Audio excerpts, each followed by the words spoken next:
What's up, everybody? We are live with the IBN college football show. As you can see, I changed my banner. You see what my banner says? Oh man, that's great. That's great. We'll get to that. But let's recap the game of the week. The Red River. I actually was at the barbershop for most of it, so I only caught the ending. But Oklahoma prevailed 34-30. So you got a fade while Oklahoma gave out a fade? Yeah. Oh, yeah. You go. 2 fades at once. What stood out to you in this game?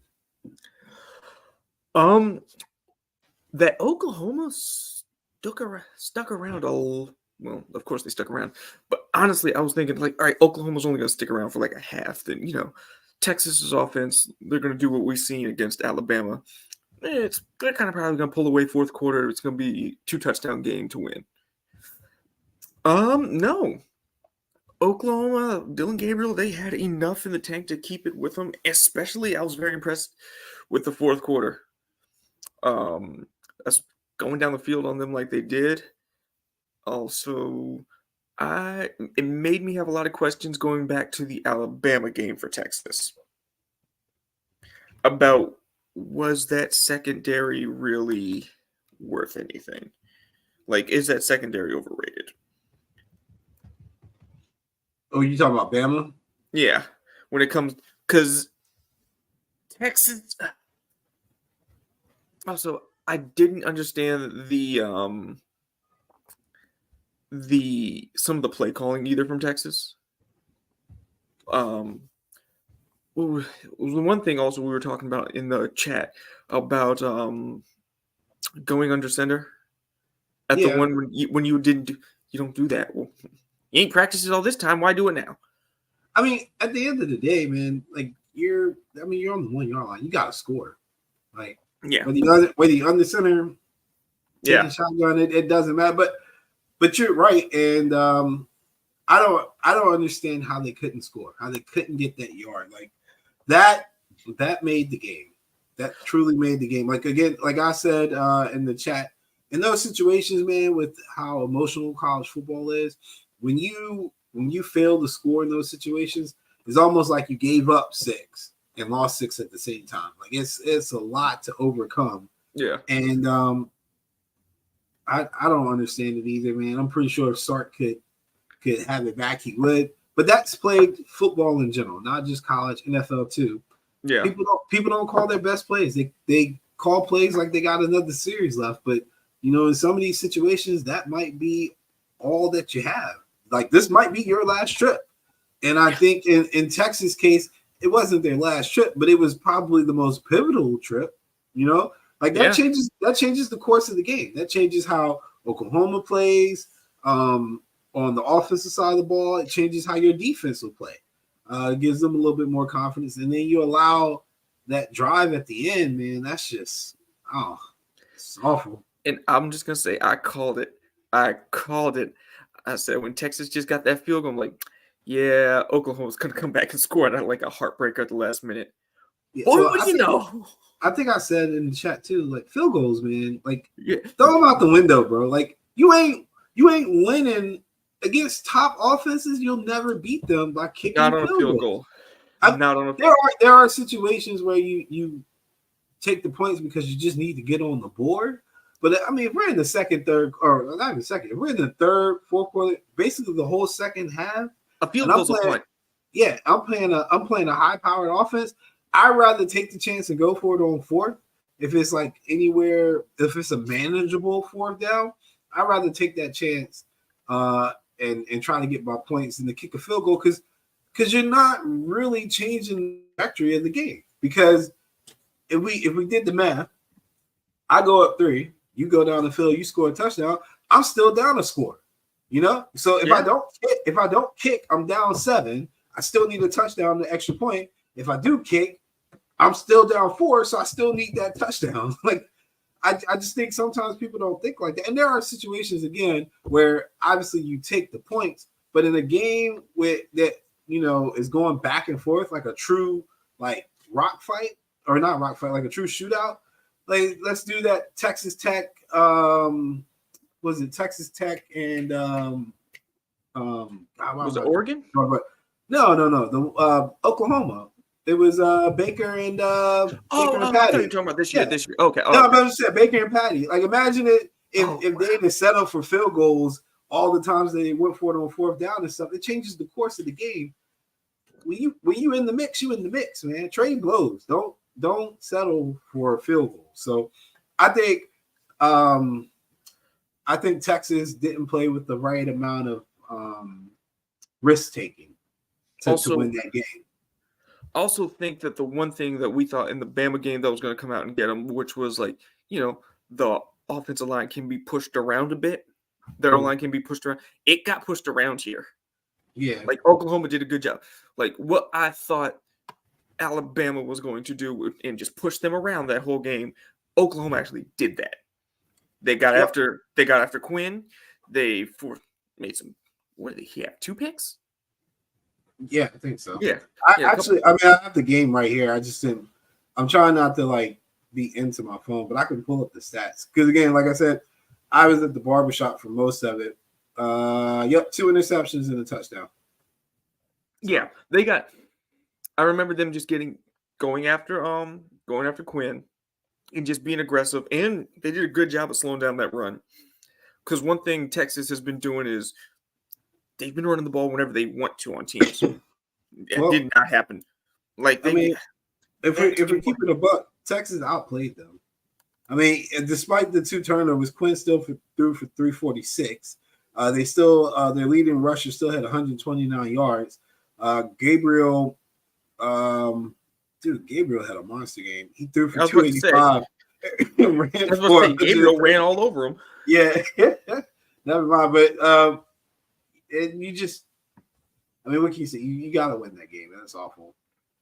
Also, Quinn Ewers lost a fumble too. Yeah. So what? 3 turnovers? Yeah, 3 turnovers. Bama comes out on top. Against the Aggies, 26-20 Bama. I think the Aggies kind of dropped the ball here a little, which is unfortunate. Yeah. But Milroe played a good game. I give him full props. He played a good game. Yeah, this was a game that Texas A&M, you have them at home. This is Bama. This is like probably the most vulnerable Bama we've seen in since 2008, 2009? Well, before that, 2006, 7. Yeah. Most vulnerable Bama in a long time. And you're supposed to have all this talent on you. You supposedly fixed the offense. Jimbo, you got this high caliber staff, and you dropped an egg. Yeah. And this is the second. This got to be a huge indictment on Jimbo, because this is the second big game that you've had this season that you've just come out and you either got punched in the face or punched in the gut. Yeah, if you had said before the game Burton was going to go for almost 200 yards receiving and Milroe was going to throw for 327, like, he was that 63%, it's got to be his highest, I bet. Maybe even of his career. I'd be surprised if he had anything high. He just hadn't looked efficient, and he looked phenomenal against the Aggies. So, again, I got to give him props, man. Got to give him props. Bama's not back, but, this was a great win for their team this year. It keeps them in the hunt for the SEC title.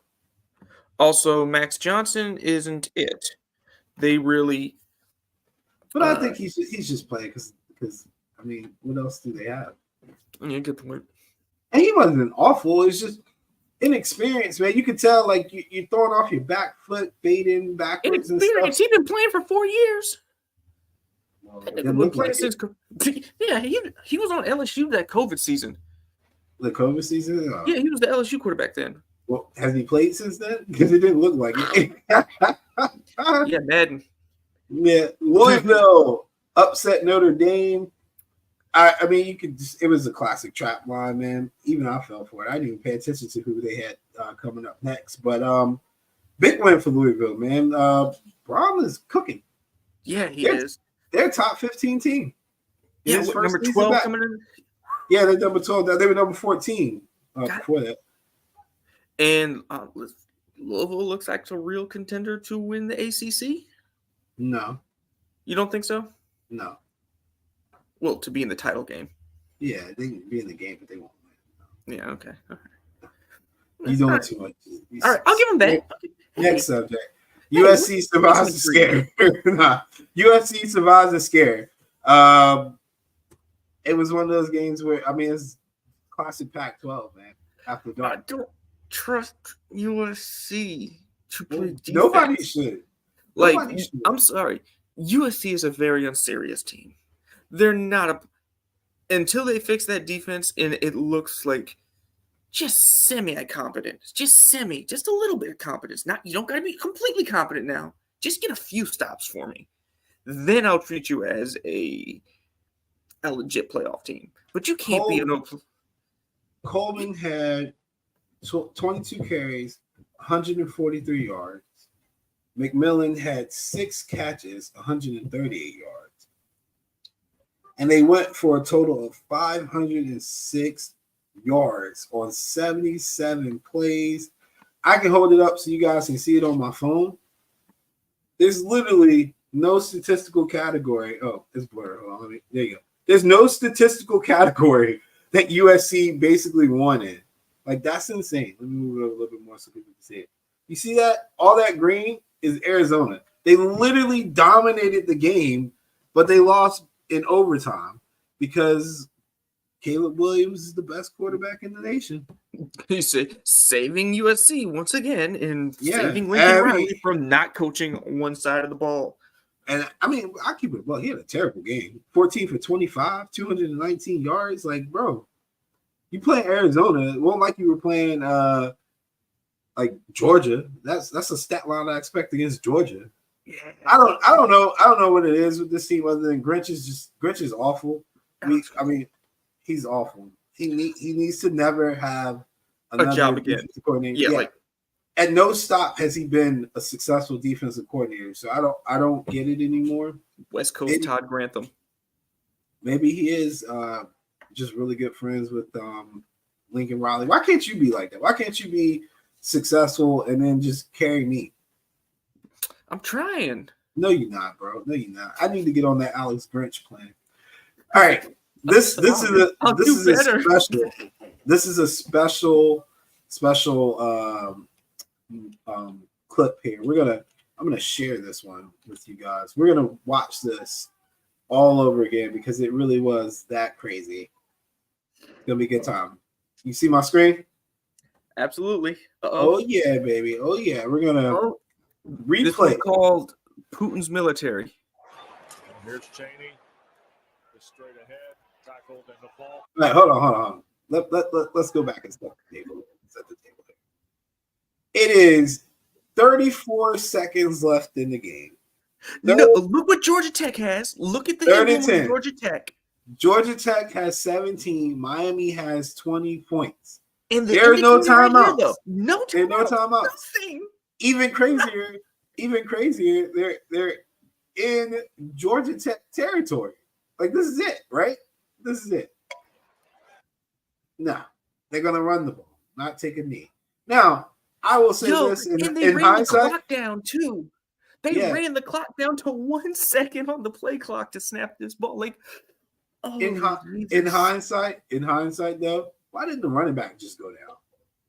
Like, as a player, your coach makes this call. What's stopping you from just sabotaging it? You fall down.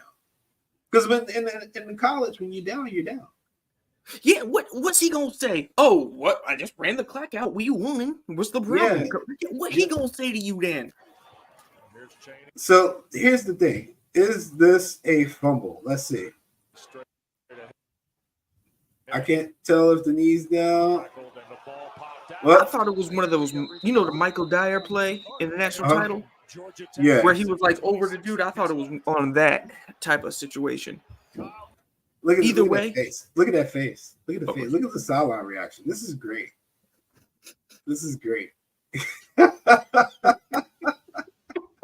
Like, yo, What man, Jamal put in the chat, he said, Mario Cristobal out here running the Russian military with this. you can't make this up though. Like, You can't. somebody like this got down the pipeline. This is multiple people allowing this to happen, and it just seems like he's the only guy that realizes that, you know, we might have messed up here. Kennard comes up. Look at him. That's a He's look trying up. to You phone know a you messed friend. up. Ask Madden. Ask Corso. As long as you milk it all the way. No, Like, here's the replay. Here's the You replay. don't need to be doing this, and you certainly don't need to Yeah, be. why are you fighting for extra yards too? I have no idea. What was like 5? Were you gonna get a little extra money on your NIL deal if you like hit the 100 mark or something? Like, why? So again, I didn't watch this game, and honestly, I just assumed that Miami won until I got the alerts. But it's 10 seconds left. 10 seconds left. I'm gonna blow this up so everybody can see it. Full screen layout. 10 seconds left. All right. Again, they have no timeout. The clock will stop if they get a first down. But look at the alignment. Look at the defense.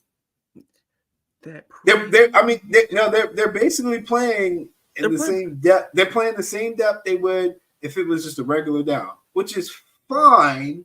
But wouldn't you still keep everything in front of you? It looks like a shallow prevent. That's even the thing. But yeah. Yeah, good point. So let's see what happens. All right. So yeah, I mean, essentially it's like cover 4. This gotta be what it is. Yeah, it's just 4 deep, and then you got your guys underneath. Here's King. All right. So look at this. We got 4 receivers. Now we've already seen of these 4 receivers, and I'm pointing at the screen so y'all can see it. But of the 4 receivers, we know for a fact that there are 4 defenders back there. Okay, so there's 2 safeties and 2 corners back there. He's rolling out From the pocket, flush to his right. outside the pocket. Why is he not being contained in the pocket? We don't even know. But it shouldn't matter, right? Because look, it's 6 seconds left. So he's essentially like they can't stop the clock. No, This is it. Yeah. This is it. And he's a Georgia Tech quarterback, so he doesn't have the arm to get it to the end zone, so it should be fine. 5 seconds. So here's my question. Why is this guy back into the screen? Why did he come up? What is he doing? Is he a linebacker? I gotta run this back. I think that's the corner, man. That's gotta be the corner on that side. I know somebody might be watching this and be like, yo, what are you doing? I gotta see this again because it doesn't make any sense. Real talk though. Why That's no the reason corner. you should have multiple. No. Hold on. That's the corner. That is the corner. That is the corner. So hold on. I want to see this again. So look, we got 4 people in the back, right? Right. You got your linebackers in the middle. So it's 2 linebackers in the middle. All right, look. That's still the middle linebacker there. All right. And that corner's off the screen. From the pocket, flush to his right was 6. Is that the linebacker? Maybe it's the linebacker. All right, maybe that was I think that was the linebacker. I don't know. I think that's the corner because he looks like he's coming back from the sideline. Let's see what we got. He's coming. Look at his movement. He is. No, that's the corner right there. That's the corner right there. I thought that was the linebacker because he's going out from the middle. But I and this. Oh, there he is. There he is. But this is where I get confused. How is he behind the defense? and if I'm gonna be real, this doesn't make any sense whatsoever. No, it doesn't. Because the corner has allowed his guy to get behind him. He's trailing in a prevent defense. In a prevent defense, he's trailing. In a prevent defense, he is trailing. Also, wait, hold on. Look at the third receiver in the back corner right there. If he trails off there, he is open. He is butt naked open. If he trails off to the sideline a bit more. Yeah, but at this point, they're all reacting to the ball in the air. Like the ball's in the air, and I'm okay with the receiver at the very top, and this is where I wish I had my telestrator. I'm gonna get it back, but I'm okay with the receiver at the very top. I'm perfectly fine with that because technically that safety is over top of him and that corner is underneath him. That's actually the way it should look in this situation because you only got 2 deep options here. Because this guy that's trailing, he's not technically deep enough. So he's not really a threat, and the ball's already in the air. I don't understand why this, like, again, assuming this is something like a cover 4, if this corner is in front of the receiver rather than trailing him, this is a non-issue. Look at what happens. Look, that's his spot. That's his spot. The safety, if you're playing 4 cross, the safety should be there and the corner should be outside the number. The safety should be inside the 10 and the corner should be outside the 10. Like it should be 2 people there. I don't get why they just didn't have them line up all the way. All right, you don't have your safeties. Why are your safeties that close? Well, here's line them back up at the 25. Like you don't need to be anywhere near the line. You don't need to be near the box. Get back there because they're throwing it. It was 10 seconds. Most people would throw a sideline route and try to get 5 to maybe 10 yards if you're lucky to get closer for the Hail Mary. Most people don't go for the Hail Mary with 10 seconds left. And this ain't, I don't even think this is going for the Hail Mary. I think this is really just, hey, he's open. Throw it. So honestly, I don't think my Georgia Tech look would at win that. for it. Look at that. I know they're gonna show the replay. I love that they were throwing stuff on the field in South Florida fashion. I'm thinking they should be Miami wouldn't have went for it. I mean, not Miami. Georgia Tech wouldn't have went for it like that. They probably, all right, if the coverage wasn't busted, they probably would have got the quick out and probably would have went for a field goal to go to overtime. Oh yeah, that's true. They did. They were only up 3. You're right. Yeah, so I'm just I don't know. I'm so confused by the whole situation, man. Like, yeah. All right, so I take it back. I get why the corner is there now. All right, so they're probably not in cover 4 or some kind of cover 4. I get it. Although I still they're supposed to be 4 cross. I don't know. I still don't because you should. All right, if you give the quick out, they still have to make the field goal. That's all right.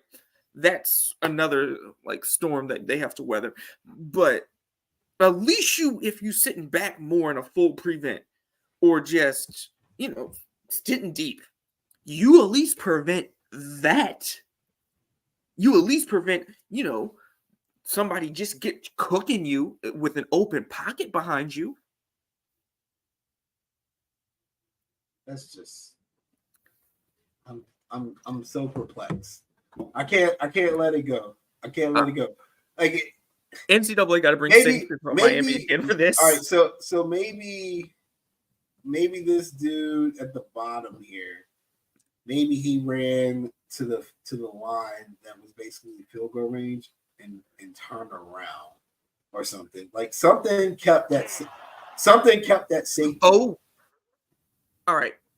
So something kept that corner. Yeah. So this is the corner. I mean, this is the linebacker right here. So he looks like he's in the zone. Yeah. No, I mean they're all in the zone. They gotta be. They're not. Well, I don't know. It looks like the outside corners are on full man. No, I'm pretty sure. I'm telling you, he's supposed to be deep thirds, man. He ain't supposed to be right beside that dude. Ain't no way. Because here's the thing: if he's in man to man and that dude runs a stop route, 10 yards and stop, and then you pop the corner behind him, which is essentially what happened. Like this is the worst case scenario. Yeah. Because you want to protect. You want to protect from the touchdown. You also want to protect from the field goal. But if you got to pick your poison, you can see the shorter pass and the deeper pass. Yeah, like you can. All right, they get the short pass and they set up for a field goal. All right, they still got to make the field goal. Like you still have hope. So, yeah, I just wish I could see more. Yeah. I wish you had that other angle like you do for the NFL. But no. So So here's my question: where did he come from?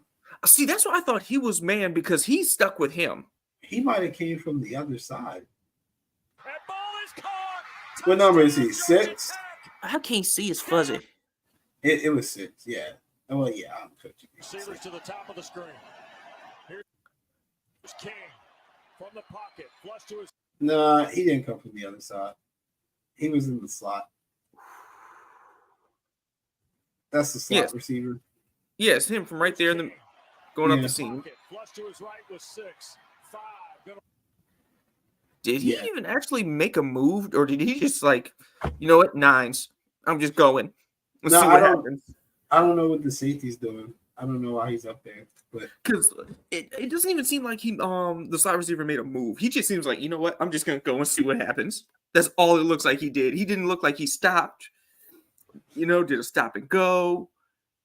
Nothing. It just looked like, nah, I'm just go out here and see what happens. That's so bad.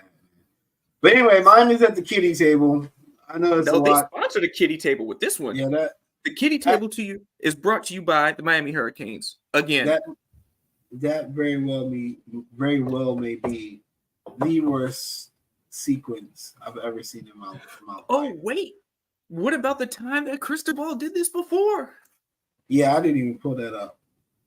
The worst thing is he did the same thing and it bit him with the same results.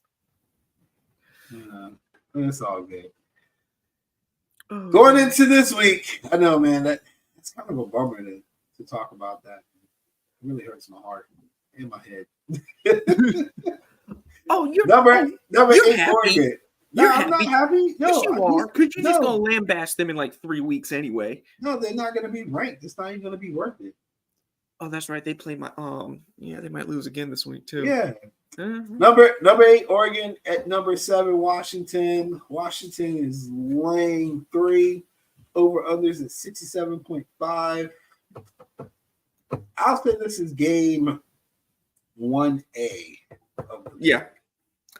The only to me what separates which would lead Oregon to victory on this one, it's got to be that front, that defensive front.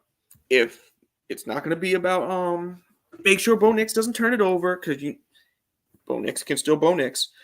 Take care of the ball. Your offense is good, but it's your front. Y'all have the better defensive front. Make sure you impose your will. Like Washington's Marcus had brought it up earlier in the chat. I think it was a week or so ago. But looking at the Washington defensive statistics and like their advanced numbers, their defense is just a couple clicks above USC. Like per the numbers, their defense isn't that good. It's really not. If someone's going to win this with the defense, this has to be Oregon. Like you have to impose your will with that line. That front 7 is, if you're going to do it, it's got to be with that.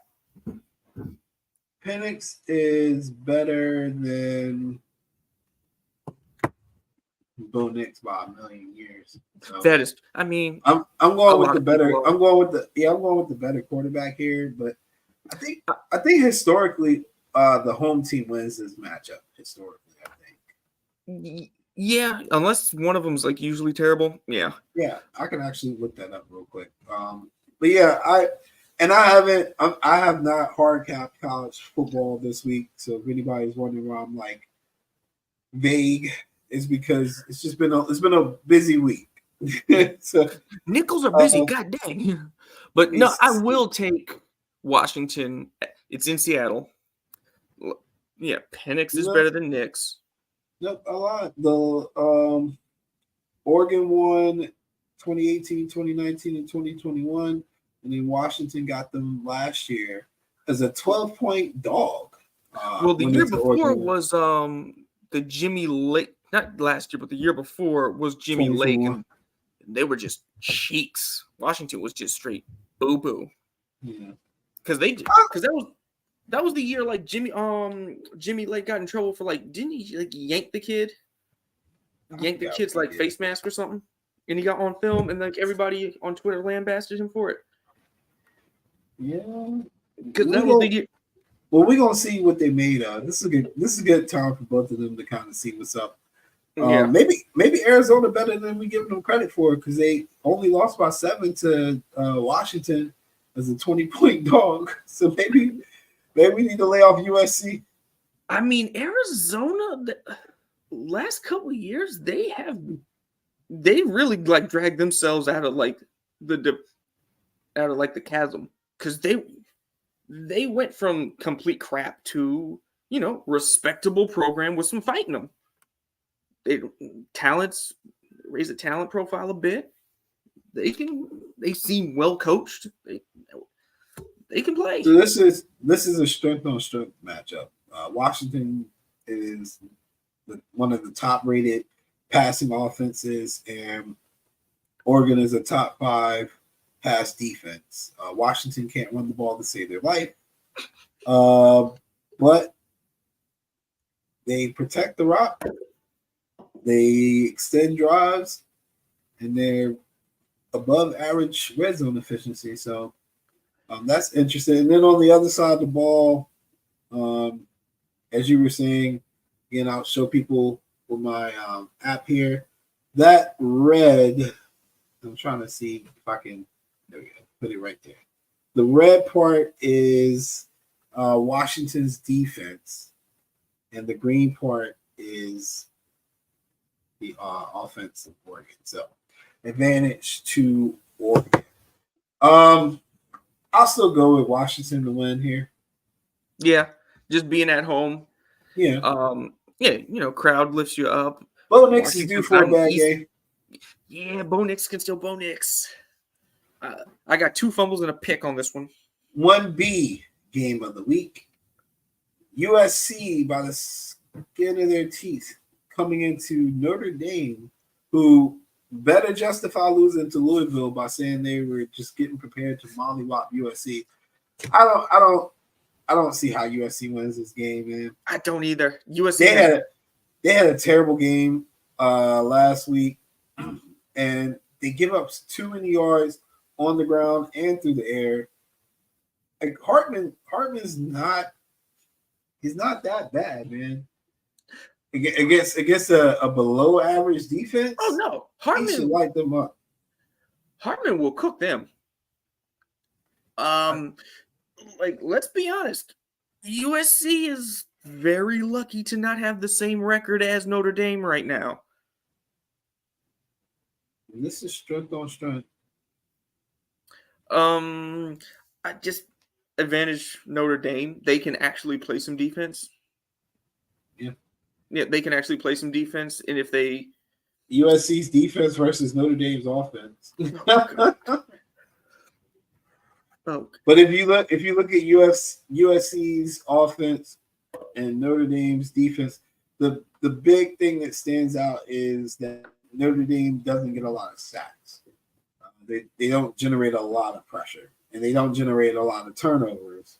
But they're very stout. They're very bend but don't break. So again, that's their defense, offense, Notre Dame's defense and USC's offense matchup. So. And let's be honest, USC's defense is going to bail Notre Dame. Like if Notre Dame's failing, USC is going to like blow some coverage or something. Every try. I mean, they're going to bail. They're going to bail Hartman out. Notre Dame should move the ball fairly well. And if there was a stop to be made, especially after the last couple of weeks that I've watched USC, then I'm going to give the advantage to Notre Dame. And this is kind of a must-win for Freeman too. Like if you want to solidify that you can take the program, to the next level from where Brian Kelly had it, and Brian Kelly had it. Well, I mean, I don't know if it would be a signature win, like because your signature win was going to be Notre Dame, and then you just lost to Louisville. I mean, this is a game that you obviously need to win because you want to get right. But I don't think anybody's going to sing your praise for. You can say, "Hey, we beat a top 10 team," but it's good. It's good on paper. Like you need something to like keep everyone behind you. Beating USC and then beating Clemson I guess with vibes sometimes. Especially with the big old gaff caught on film against Ohio State on the final play of the game. Yeah. I'm sorry. As a defensive coach, that's like extra bad. Yeah, That's number extra. 20. Number 20. I mean, it's not as bad as not kneeling, but it's up there. Number 25, Hey, Miami. Cristobal said all lives matter. Number 12, UNC's favored by 3.5. The over under is 57.5. This line was +1, and then that game happened, and now it's 3.5. A lot of fading going on. Oh, give me them Tar Heels. They actually look like they can play some defense for once in their life. Like, this is the first. I don't know about you, but this is like the first like well-rounded UNC team that like they don't have to just like rely on the offensive side of the ball to do everything. UNC has won the last 5 matchups.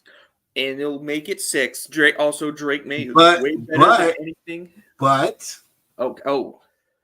the last 4 matchups. I apologize. UNC has won the last 4 matchups. 3 of those 4 matchups were all decided by 3 points. All right. I can see that. Yeah. Like, I can see this being a close game. I just still think UNC can play some better defense than they have in the last couple of years. They actually like the defense is no longer a liability. And Drake May is the best player on that field. Like Drake May is maybe only second to Caleb Williams. Mm-hmm. So, I mean, you got to take the best quarterback at home. Also, Cristobal going to find a way to screw this up too. Yeah, man. Nah, Drake May is balling. And Yeah, this is a high profile game for him, so he needs this for his draft stock. Also, Miami's offense can look very uninspiring at times. Yeah, for sure. Like it can look very just like, what are you doing? Like you're supposed. What are you doing? Like they make Billy Napier sometimes look as like SAT preppers. Yeah. Number 18, UCLA at number 15, Oregon State. Oregon State's favored by 3.5. I threw this in there because it's 2 ranked teams. The over-under is at 54. And UCLA is coming off a nice little upset of their own against number 13, Washington. So shout out to the Washington State. Yeah, Washington State. Shout out to Chip Kelly getting that one right. He left me hanging on that Utah one, though. Yeah. I will take UCLA. I think DJ Moore's the better quarterback. Man, the last time I sang praise on DJ Moore, he stunk it up. I mean, yeah, it was Utah though. Like Utah might be just like Utah might want to have one of the best defenses in the nation. I'm just saying that. Look at me. I'm just saying that from personal experiences. Yeah.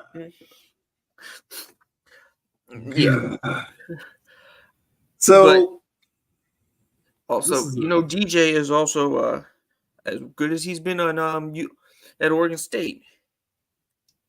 He's due for a good throw a couple picks game. Just not in love with how they play on the road. And I think there's a slight home field advantage for Oregon State. Slight. It's not like you're going to Autzen. Nah. We'll something there. But Chip's my guy. I'll ride with Chip. Yeah, I'll take UCLA, but I don't think they hit the over. I don't think it's an upset. No, honestly, it's a pick 'em. Who you got for your upset alert? Anybody? Upset of the week could be. I had to double back.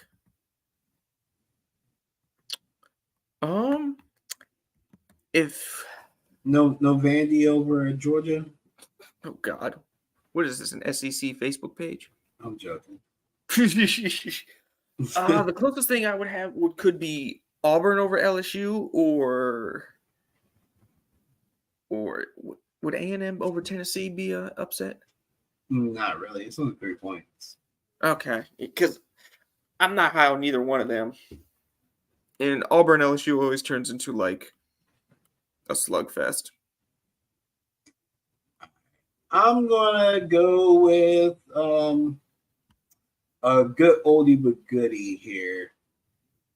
Give me Memphis money line over Tulane. Memphis plus 4.5. Oh, Friday game. Those games Oh. always get goofy, man. Is Memphis? Oh, Memphis is at home, so that it would follow the rule. Yeah, those games get goofy. Yeah, that does follow. Let's see who else I might have. That's for Friday. And I don't think there'll be any upsets in the top 25, but No, not really. I'm checking our unranked games.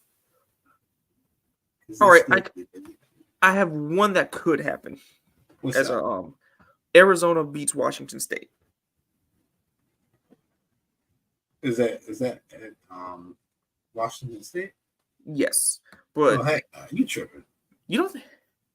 Nah, It's I not a night don't think. Oh, well, they might stand a chance then. Yeah, it's not. It's It's 7:00 our time, so it's what 4 there. What about Florida over SC? How y'all dogs, man? Y'all suck. I don't know. Well, I think we'll win though. Y'all suck. You know, if we go 5-2 into the cocktail party and run in my mouth. Anyway, and I'm still searching, but doesn't look like there's anything else really out there. I mean, maybe throw a bone at Pitt to make things interesting against Louisville, since Louisville's coming off that big win. It's a little gambling angle there if you're into that kind of risk taking. It's still kind of like a rivalry game from like the Big East days. Yeah, I think they still go hard. Yeah, so I wouldn't. I feel like Louisville's still gonna take them. Like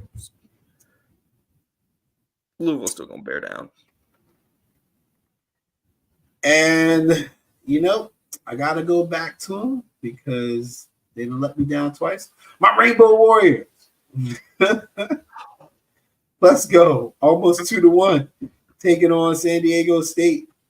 I stuck my neck out for them twice. Yeah.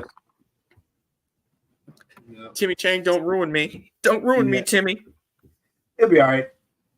They'll get there. They'll get there. So, this week we got one game with some playoff implications. Yeah, and we got probably like 2-3 weeks before the reveal. Isn't it week 8, 7? We're in week 7 now. So it's week 8. So it'll be next week. Okay. Because next week we have a nice slate. Yeah. So what I'll try. Oh, actually, I do have a honorable mention game. Sorry to cut you off. The Holgerson Bowl. Houston versus West Virginia. If West Virginia wins, how quickly do you think he gets on the hot seat? Because I want to see Dana Holgerson get thrown out like Jazz in the Fresh Prince. I'm not even sure, man. Like, does he? I'll still say he doesn't want to be there. No, he doesn't. He doesn't. And you know what's wild? Neil Brown was like the first person on everyone's list to, you might get fired by Halloween. Well, you might be one win from a bowl. You're looking like you may be 1 or 2 wins from a bowl, and your schedule's not bad to finish up. Like, West Virginia could be looking at an 8-4 year. Which would be great for him. Oh, yeah. No. And also, the university would probably be so just relieved because they do not have to pay that scrape the couch cushions for buyout money they don't have. Yeah. Yeah, and we'll probably get a little bit more into that next week too, because you can kind of tell like whose seat is getting warm. Maybe we'll do a hot seat segment next week, because if we leave it to Twitter, Ryan Day needs to be fired. So let's not. Oh no, that's just leave it to Marcus. No, actually, Marcus is cool with his chase. Yeah. let's not leave it to that. But we will be back next week. Again, we're not trying to run this like super long if we don't have a panel. So we'll be back next week. Make sure that you guys tune in.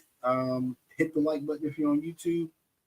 If you're Ben Garcia, horns down. All right, we'll catch y'all next week.